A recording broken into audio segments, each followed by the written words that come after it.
Okay, this is a quick story of an adventure that three of us had in Japan. We were over there trying to see what the Japanese were doing, what they were up to.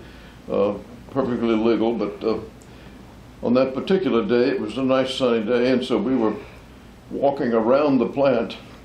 Again, very legal, nothing wrong. And as we walked around, we came to the back of the plant, and there was a high fence,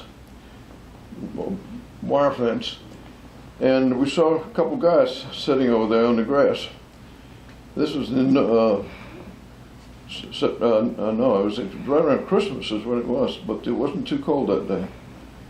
Anyways, we walked around there, and we saw very quickly that whatever they were sitting on and reading, they hid it. And I suspected that it was some pornography or story magazines or something, and these guys were just taking a break from their job. Well, it turned out that's exactly what it was.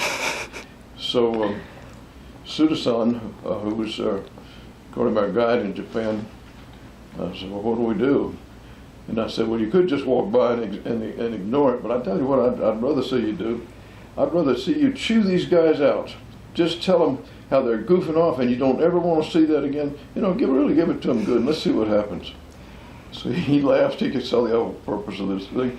So he walked over to him just as though he were, you know, an important figure in the company, the Japanese company. So he walked up to the guys and in Japanese, he really berated them something terrible. And he told them in Japanese, if we ever saw them out there reading magazines when they were supposed to be working, he would have them fired.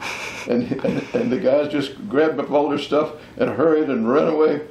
And so we could walk around the rest of the plant very unencumbered. Whereas if we just walked around there, of course these guys would immediately see we were spying and, you know. So anyway, little adventures like that made it interesting in Japan.